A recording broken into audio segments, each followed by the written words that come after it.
दोस्तों, क्या आप जानते हैं कि टाइड सर्फ को फैक्ट्री में कैसे बनाया जाता है? और क्या आपको पता है कि गोरमे कोला किस चीज से बनती है? प्लस क्या आपने कभी सोचा है कि टपाल दानेदार और लिप्टन टी को किस तरह मैन्युफैक्चर किया जाता होगा? प्लस ये कुरकुरे चिप्स किस चीज से बनाए जाते हैं? वेल, आज के इस वीडियो में मैं आपको फेमस प्रोडक्ट्स के मैन्युफैक्चरिंग प्रोसेसेस के बारे में बताने जा रहा हूँ। तो शुरू करते हैं अपना काउंटडाउन। Surf excel. दोस्तों, वॉशिंग पाउडर का इस्तेमाल तो हर घर में ही किया जाता है। हमारे यहाँ नॉर्मली सर्फ एक्सेल, बोनस और एरियल वगैरह जैसे सर्फ का यूज किया जाता है। लेकिन क्या आपको पता है कि ये सर्फ फैक्ट्री में बनाए किस तरह जाते हैं और ये हमारे गंदे कपड़ों को साफ कैसे कर लेते हैं? आपको जानकर हैरानगी होगी कि वॉशिंग पाउडर बनाने के लिए सबसे मेन चीज नमक होती है। सुनने में तो ये बात अजीब लगती है, लेकिन ये रियल है। उसकी वजह ये है कि नमक के अंदर सोडियम क्लोराइड होता है, जो कि डिटर्जेंट के टेक्सचर को बैलेंस रखने में जरूरी होता है। सो अब आते हैं इसके मेकिंग प्रोसेस की तरफ। कोई भी वॉशिंग पाउडर जब फैक्ट्री में तैयार होता है तो सबसे पहले वर्कर एक ह्यूज ब्लेंडर में सॉल्ट डालते हैं और मिक्सचर को ऑन कर देते हैं। इसके बाद इस नमक के अंदर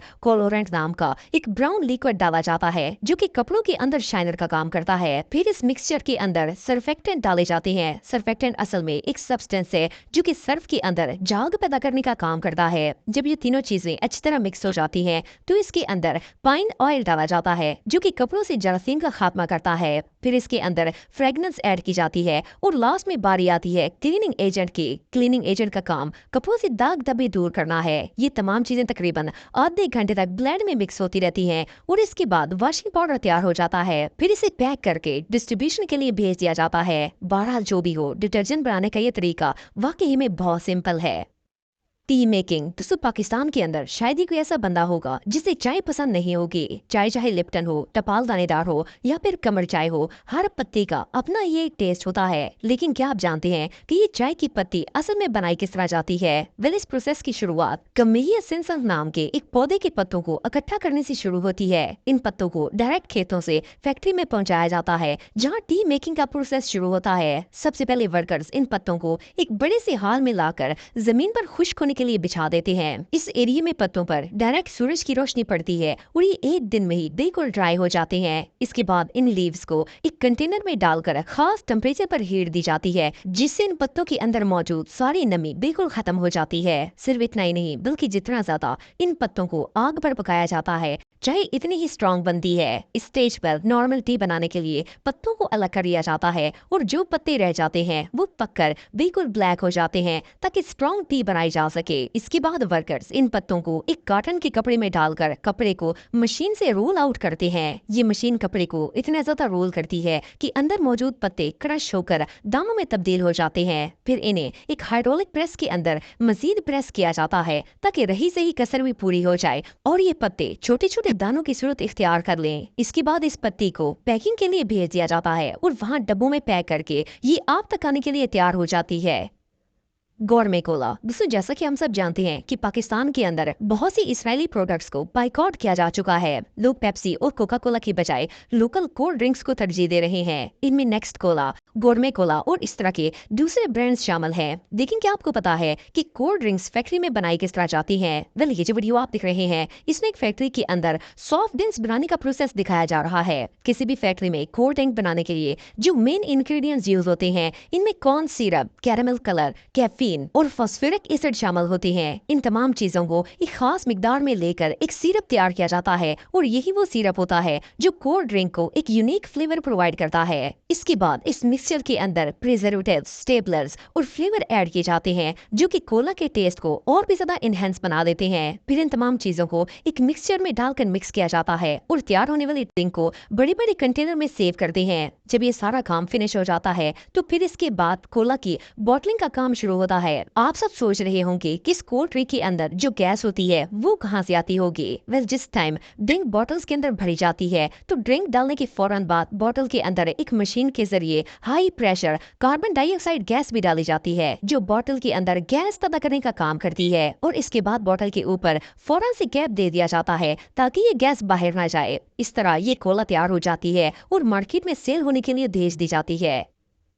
केक दोस्तों, बर्थडे हो, दावत हो या कोई भी खुशी का मौका हो, केक एक ऐसा आइटम है जो हर इवेंट के लिए मस्ट हो चुका है। नॉर्मली तो केक्स बेकरीज में बनाए जाते हैं, लेकिन जो केक्स बड़े पैमाने पर बनाए जाते हैं वो फैक्ट्रीज में तैयार होते हैं। लेकिन क्या आप जानते हैं कि इन केक्स को फैक्ट्रीज में बनाया कैसे जाता है? वेल, ये जो वीडियो आप देख रहे हैं इसमें दिखाया जा रहा है कि फैक्ट्री में हजारों के हिसाब से केक किस तरह तैयार होते हैं। देन फर्स्ट ऑफ ऑल तो इन केक्स की मेकिंग का 80% काम मशीन्स करती हैं। फैक्ट्री के वर्कर्स मैदा, यीस्ट, सॉल्ट, शुगर और दूसरे इंग्रेडिएंट्स डालकर एक मशीन के जरिए इसे मिक्स करते हैं, जिससे स्मूथ बैटर तैयार हो जाता है। इसके बाद इस बैटर को सांचों में डालकर बड़ी बड़ी ओवन्स में रख देते हैं। जब एक खास टेम्परेचर पर पकने के बाद केक तैयार हो जाता है तो फिर इसकी फ्रोशिंग का काम शुरू हो जाता है। इसके लिए सबसे पहले अंडे की सफेदी इकट्ठी की जाती है और ये काम मशीन के जरिए ही किया जाता है। मशीन हजारों अंडों को तोड़ती है और खुद ब खुद अंडे की झटती सफेदी से अलग हो जाती है। इसके बाद इसके अंदर शुगर डालकर बड़े से मिक्सचर में डाला जाता है और जब ये फ्रॉस्टिंग तैयार हो जाती है तो रोबोट्स खुद ही इसे केक पर अप्लाई कर देते हैं। इसके बाद एक मशीन इन केक्स के ऊपर चॉकलेट या किसी भी फ्लेयर की डेकोरेशन करना स्टार्ट कर देती है। इसके बाद अगर केक्स पर लोगो या राइटिंग वगैरह करनी हो तो एक खास मशीन के जरिए केक्स पर डिजाइनिंग भी कर दी जाती है, जिसके बाद केक रेडी होकर पैकेजिंग प्रोसेस के लिए भेज दिया जाता है। बहरहाल जो भी हो, केक बनने का ये प्रोसेस वाकई ही में बहुत सेटिस्फाइंग है। कुरकुरे एंड चीटोस दोस्तों, कुरकुरे और चीटोस पाकिस्तान के सबसे फेमस स्नैक्स में शुमार किए जाते हैं। ये ना सिर्फ बहुत टेस्टी होते हैं बल्कि हल्की फुल्की भूख के लिए इनसे जबरदस्त चीज और कोई नहीं हो सकती।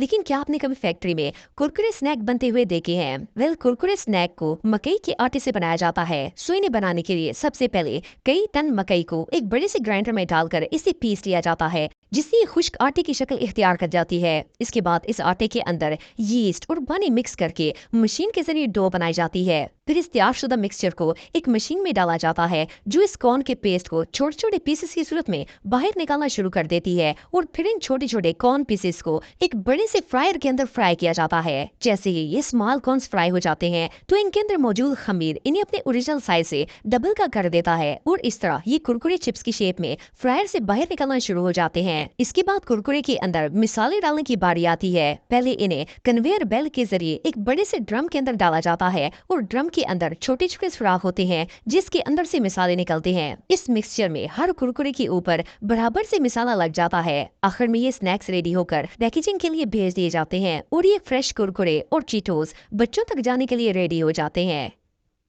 रेड बुल दोस्तों, अगर रेड बुल की बात की जाए तो ये दुनिया की सबसे फेमस एनर्जी ड्रिंक है। लेकिन क्या आपको पता है कि इस एनर्जी ड्रिंक को फैक्ट्री के अंदर बनाया कैसे जाता है? वेल, रेड बुल बनाने के प्रोसेस में सबसे पहले तमाम इंग्रेडिएंट्स कलेक्ट किए जाते हैं, जिनमें caffeine, taurine, B group vitamin, sugar और ग्लूकोज वगैरह शामिल होते हैं। टोरिन असल में एक ऐसा फूड सप्लीमेंट है जो कि आपके मसल्स को एक्टिवेट करता है, स्ट्रेस रिड्यूस करता है और बंदे को एनर्जेटिक बनाता है। जब तमाम इंग्रेडिएंट्स इकट्ठे हो जाते हैं तो इन्हें एक लैब के अंदर स्पेशल फार्मूला के तहत मिक्स किया जाता है ताकि ड्रिंक भी तैयार हो जाए और रेड बुल की एनर्जी और टेस्ट भी बरकरार रहे। आपको बताता चलूं कि रेड बुल बनाने का काम सिर्फ लाइसेंस्ड एक्सपर्ट कर सकते हैं, वो कोई आम बंदा नहीं कर सकता। वेल, जब इन तमाम इंग्रेडिएंट्स को मिक्स करके रेड बुल तैयार हो जाती है तो फिर इसके कैंस बनाने का प्रोसेस स्टार्ट होता है। इसके लिए एल्युमिनियम के थिन शील को मशीन के जरिए एक मखसूस साइज में कट किया जाता है और रोल आउट करके कैंस की शेप दी जाती है। इसके बाद तैयारशुदा ड्रिंक को एक मशीन के जरिए कैंस में फिल किया जाता है और साथ साथ दूसरी मशीन इन कैंस को सील कर देती है। ये सारा प्रोसेस मशीन के जरिए ही किया जाता है और ह्यूमन वर्कर का इसमें कोई हाथ नहीं होता। इस तरह दुनिया की ये फेमस ड्रिंक तैयार हो जाती है और मार्केट में सेल होने के लिए भेज दी जाती है।